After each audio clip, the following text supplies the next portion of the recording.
Hi, everybody. Welcome to Women in Retail Talks. I'm Melissa Campanelli, the co-founder of the Women in Retail Leadership Circle, and today I'm thrilled to be joined by Micky Onvural, the CEO of Bonobos, which, if you don't know, is a great men's e-commerce brand known for great fitting clothes paired with exceptional customer service.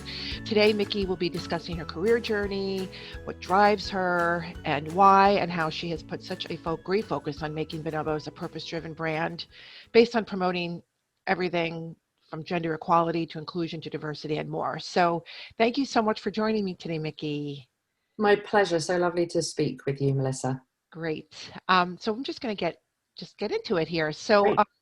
Micky, why don't you tell us, I kind of briefly discussed your role now, but why don't you just briefly tell us a little bit about your background and how you sort of ended up at Bonobos? Yes, so I am really a marketer through and through. I started my career in marketing at L'Oreal, did a stint in packaged goods for them and then Kellogg's, moved to the digital world with eBay, did a series of startups before ending up at Trulia, the real estate search company, where I spent a lot of time really sort of driving that brand forwards. And then from Trulia, I joined Bonobos back in October of 2016, so almost 4 years ago now. Started as the chief marketing officer. With our acquisition by Walmart, became co-president, which in this case meant that I was responsible for all of the go-to-market functions, and then became CEO almost 2 years ago now. And now I'm responsible for the full P&L of the business and really driving the brand, the business, and the team forward to really reach the full potential that I believe that this brand has. Great. Thank you so much for the background. So, you've been at Bonobos for a few years now, and it seems to me just from knowing you and from reading about you, you've really made making Bonobos a purpose-driven brand an important focus for you. Yeah. Why is this important to you? It's important to me because I think for two or probably three reasons. The first is when you look out into the world now, you see that consumers are increasingly allying themselves with brands that share their values and belief system. And I think that's true of customers and potential customers. It's also really true of employees in terms of attracting and retaining talent. People want to feel like they're working in a business that's aligned with their values. And then I think third, and maybe more conceptually, it's because I actually believe that brands have an ability, but also a responsibility to shape culture and conversation, and that consumers in many ways form their opinions on certain things by what brands are saying about them, whether we like it or not. And so I think we actually, as brand leaders, have this ability to shift and shape culture that we can't ignore, actually, and really have a responsibility to address. Definitely. That's great. That's really well said. And let's walk through some of the purpose-driven campaigns you've launched over the years for Bonobos. I know there have been a few since Yeah. I've known you. So maybe you can talk a little bit about them and then maybe your most recent campaign as well. Yeah, of course. So the mission statement of the business is this idea of creating a world where we all fit. So obviously for us, that starts with the idea of better fitting menswear, but it's intended to embrace this idea of inclusion and diversity that really was a mainstay of the brand from its very early days. But in the time that I've been with the business, based on my previous answer, is something that I've been looking to fuel. And our first step into that was really to take on the conversation around masculine identity and this idea of toxic masculinity. So our first foray into really making a stand on purpose was with the campaign Evolve the Definition back in 2018. So a couple of years ago now, where we took on the conversation of breaking apart traditional stereotypes around masculinity with a short film where men talked about what it means to them to be a man today.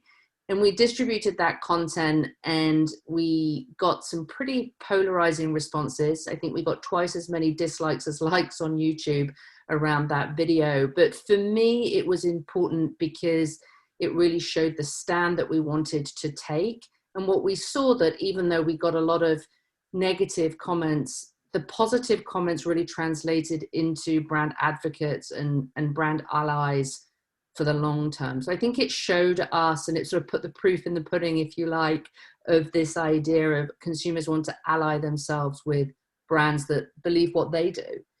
So that was our first foray. We have done a series of, smaller campaigns since then.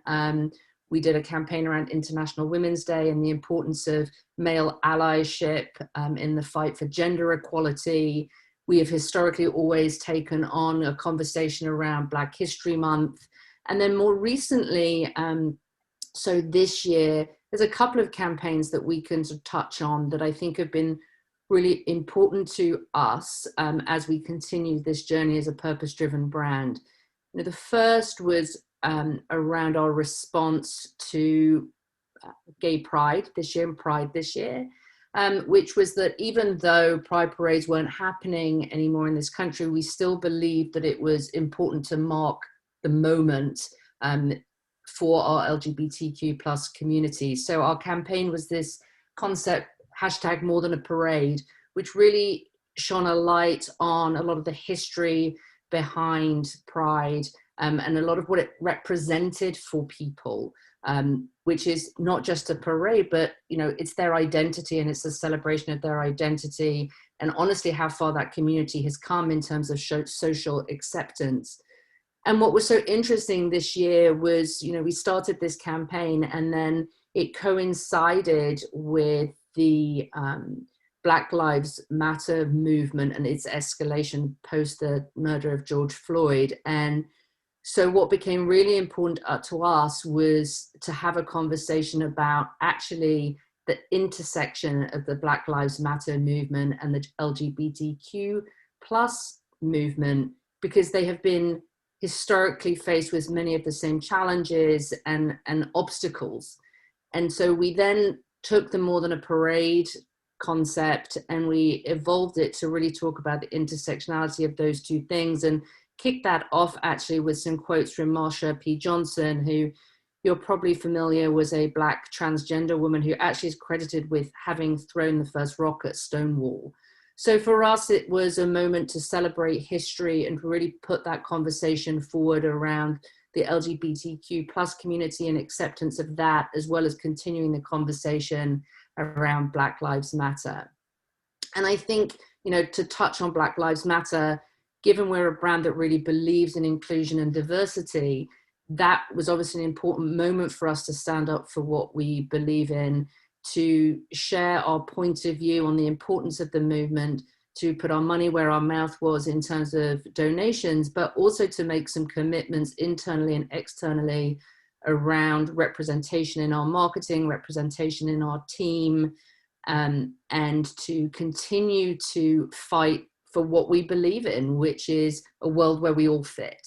So I'm really proud of the series of not just campaigns, but conversations that we have continued to have through such a difficult time this year. And I honestly believe that if brands, going back to my first comment, brands take this stance and change the conversation and spark a conversation, that we can create a real difference, not just within our employee base, but in the world.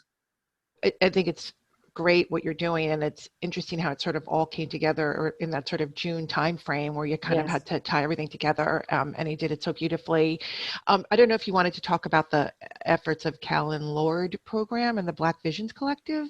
Yes, totally. So, as part of our commitment to taking action and not just talking about this, we have continued to partner with Callan Lord and the Black Visions Collective. So we have partnered with Callan Lord in the past, and we continue to partner with them this year and donated in support of their efforts. If you're not familiar with them, they're an organization focused on providing healthcare support to the LGBTQ plus community, which is always important as a somewhat marginalized community in the healthcare space, but even more important this year with COVID-19.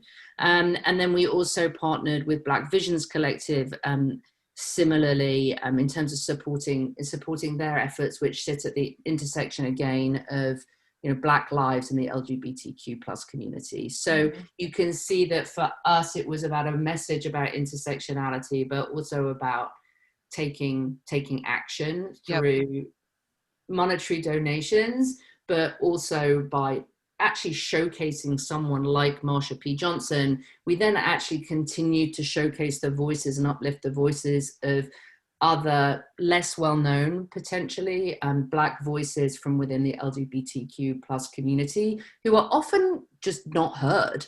And I think for us, that is really important on an ongoing basis. We've always, the More Than a Parade handle initially was about this year, and the fact that the parades were cancelled. But for me, it's about the fact that Bonobos in particular, and all brands, I believe, should be supporting these marginalized communities on an ongoing basis, not just when it's Pride Month, or not just when there are protests in the streets around Black Lives Matter. It's an ongoing dialogue and conversation that we need to contribute to. For sure. That's a great way of to put it.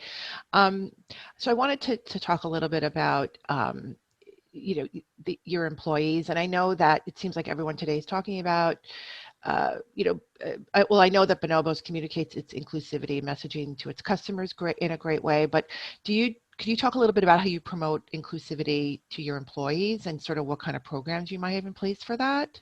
Yes, of course. I mean, I've always believed that you need to live it on the inside for it to show on the outside. I think that has become more and more true over the last, 5 years or so, as brands are able to so easily peek under the hood and see what's happening inside an organization, and frankly, call brands out if they're not living their values internally as well as externally. So it's a mantra which I very much live by as a leader.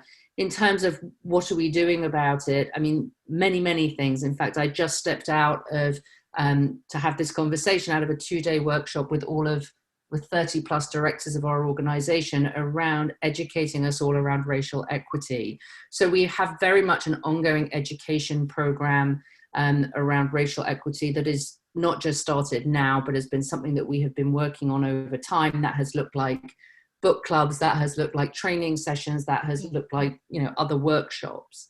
Similarly, on gender equality, we have done a ton internally. Last year around International Women's Day, we took our team through a workshop around, how men can be better allies to women, not just in the workplace, but also at home, and how important that is for all communities in the fight towards gender equality. So there's a lot of programs and workshops and education that we have done. We obviously do, as many companies do, in terms of ensuring that we have a diverse slate when we interview people, making sure that our leadership team is as diverse as it possibly can be, not just because honestly it's the right thing to do, but as you've heard many people say, it makes better business sense.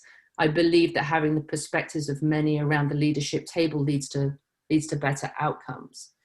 But I think those are programs. I think for me, what's really interesting is how do you foster a culture of openness and transparency in a safe place where conversations around these subjects, which can be quite tricky sometimes, but a safe place where people can bring diverse perspectives and conversations to the forefront. And I think we can safely say at Bonobos that we have a culture where people feel comfortable sharing perspectives, sharing points of view, educating each other. And I believe that's always been true. I think what's been amazing for me in a time of COVID, where we have been so remote, we have been so challenged, we have gone through Pride, we have gone through Black Lives Matter and continue to pursue that movement, is to see the open dialogue that is happening amongst different communities in our organization, in our Slack channels, in our weekly town calls, in the anonymous questions that I and the leadership team get asked. It's been incredibly satisfying, gratifying, and refreshing to see that I think we really have built a place where it's safe to have these conversations. And if you can have those conversations, then you stand a chance of moving the dialogue forwards. And so that's probably the thing that I'm even more proud of than all the sort of education workshops and sort of more programmatic things that we have done as an organization to move forward this idea of creating a world where we all fit internally as well as externally. Fantastic. That's great. I was going to say earlier, it seems like everyone today is talking about inclusivity and focusing on diversity and inclusion at their companies. Obviously, you guys have been doing it for a while, both internally for your employees and externally for your customers. Um, I personally know a lot of folks have been turning to our resources and to us, asking us if we have any information to help them around if they want to get started in this area. I don't know if you have any advice around this for companies. I know it's hard, for a company to do this unless they're completely dedicated to it and authentic about it. But, do you have any advice around this for companies that are just starting to test these waters?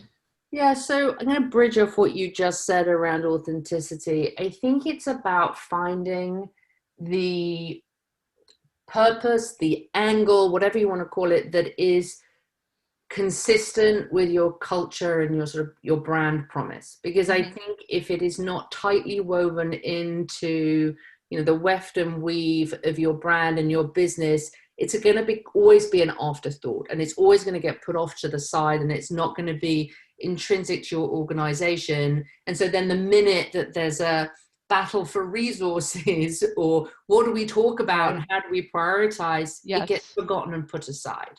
So I do believe you have to find the angle and the message and the point of view that is consistent, not just for authenticity purposes, but so that it doesn't get deprioritized over time. So I think that's my first piece of advice. I think the second piece of advice that I would have is that we took on this mission statement of creating a world where we all fit, to your point, a long time ago. But what that has meant has really evolved in the 4 years that I've been with the business. What started as taking on the conversation around toxic masculinity has now become so much broader in terms of whether it's gender equality or racial equality and racial equity. And so I think you have to consistently be listening and be curious, listening to your employees, listening to your customers, and assessing how you need to adapt and listen and learn from everybody's experiences. Because I think that things are changing so fast. And part of it being authentic and relevant is that it's contextually relevant to the time and the moment.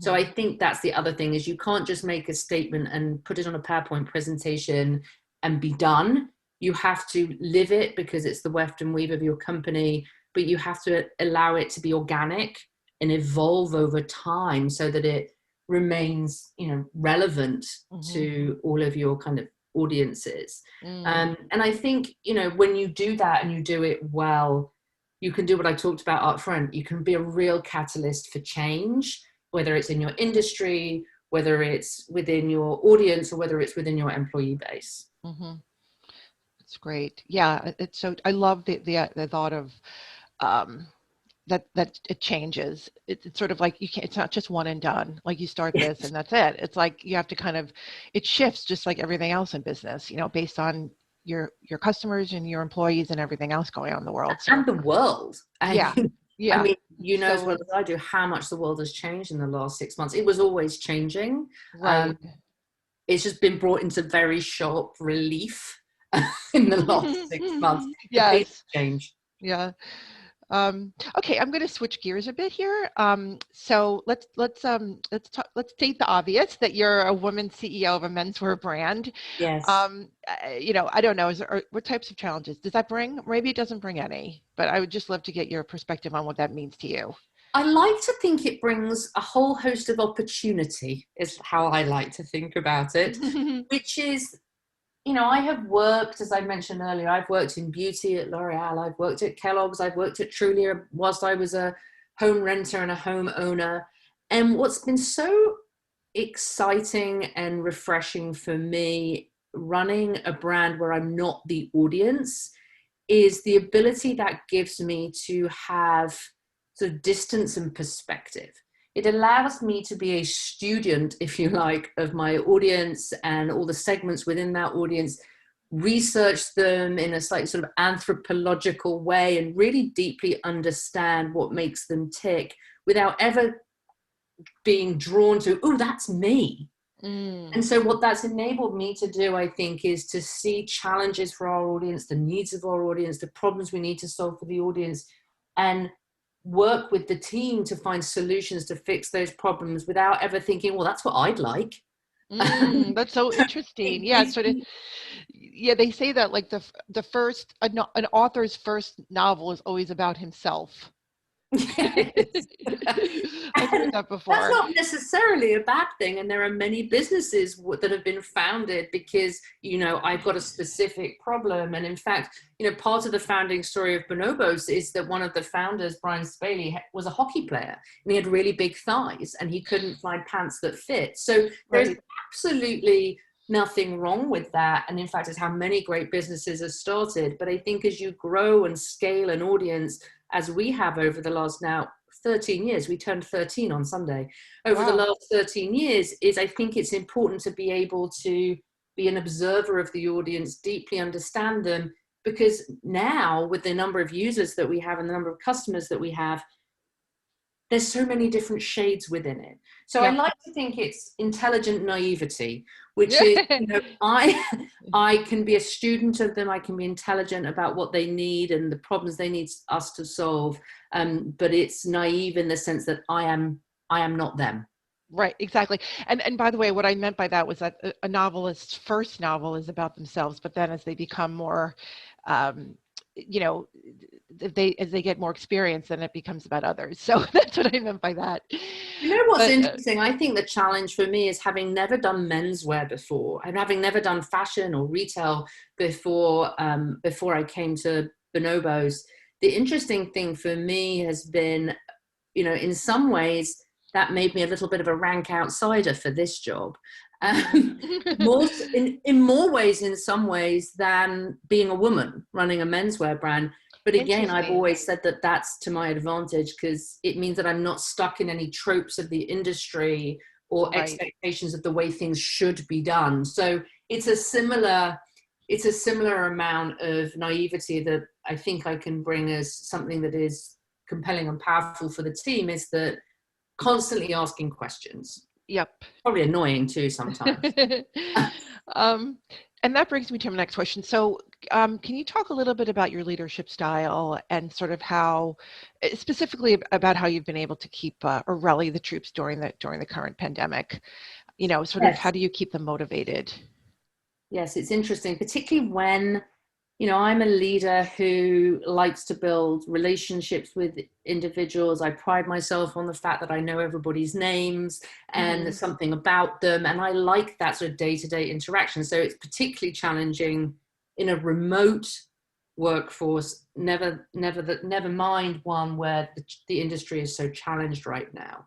But that aside, I don't know if you've read the book Discover Your Strengths, Melissa, but it's a fabulous book that I have used many times in my career. And essentially it looks at, the 34 strengths that we all have, and it tells you what your top 5 are.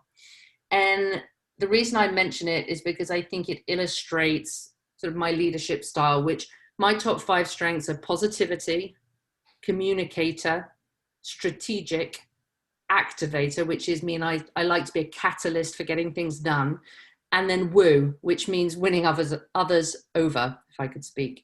And I think that those strengths have served me as a leader because I can, with my strategic and communication, I can create a very clear plan for the road ahead, communicate it to the many constituent audiences within our organization in a way that is compelling. And I think together with positivity and woo, I can paint a picture of hope, that and dreaming and excitement, and inspiration, which I think was always necessary and I think is important as a leader, but has been even more important Hmm. in these times when the business is challenging and when, to my point earlier, we're always remote. So I think those are my sort of innate strengths in terms of how I operate. But the thing that has been really interesting to me to observe in my moments of self-awareness is the power of vulnerability and transparency. So I've always believed that it's important to be straightforward and transparent. And there's a fabulous expression, which is clear is kind and unclear is unkind. So I've always believed in transparency and honesty. I've also always thought that vulnerability is powerful. And what I mean by vulnerability is admitting when you don't have the answers, admitting that you're challenged too, that you're finding things hard, that you're being bombarded with your children whilst you're on a Zoom call, that you're exhausted, all of those things. And in times of COVID, where the curtain is pulled back, people see me in my home with my children, that transparency and that vulnerability has become even more important.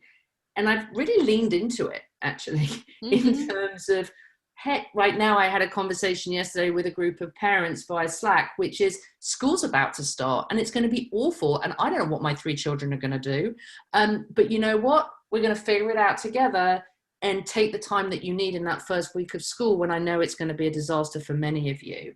So I think by sharing my humanity, by sharing my struggles, being really transparent with the team about it, it's allowed them to be transparent back. And to be vulnerable too. And I think there's become great connectivity through that and camaraderie. And when you build that together with the sort of hope and positivity for the future, I think those are the 2 sort of pillars that I've leaned on during the last 6 months to drive the team forwards. I love that. I love clear is kind. I'm going to get a bumper sticker with that. I love that. I agree. I think I should have it on my computer. Yeah. And I'm sorry, just to repeat the book in case anyone's interested. Yeah, it's called Discover Your Strengths. Okay, great. I'm going to look into that as well. So let's talk a little bit about some fun stuff. So what is your favorite quote? Oh, I thought about this a lot, and I nearly ended up with a quote from Jurassic Park, which I was slightly worried made me look not like a particularly academic leader. So, by the way, the quote from Jurassic Park was this idea of a butterfly can flap their wings in Peking, which is obviously now Beijing, and it will rain in Central Park. And what I like about that is just the ripple effect of small actions and how important they can become for others. So that was an interesting one for me. But now I'm going to go with 2, obviously, Melissa, because I've already given away my Jurassic Park one. But the other one that I think is probably more pertinent to this conversation is be the change you want to see in the world, from Gandhi. Yes. And I think it's about, it really ties into what I just told you about me as a leader, but also us as a brand and how we can affect change and the importance of taking that on. That's perfect. I love it. And then also Jurassic Park to Gandhi. There yes, you go. That's everything you need to know about me.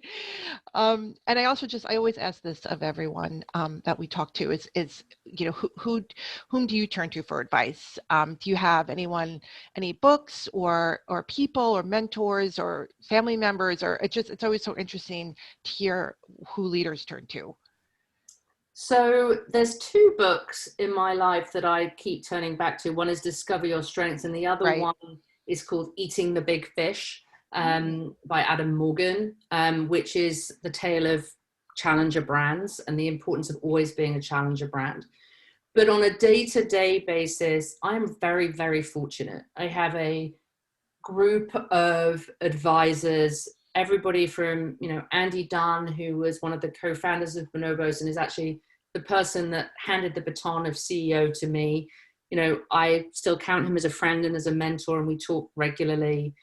I have an incredible leadership team, and, to my point earlier about vulnerability and not always having all the answers, they're very much consiglieres to me. I spend a lot of time just calling them about things that necessarily aren't their domain expertise, but I just trust their judgment.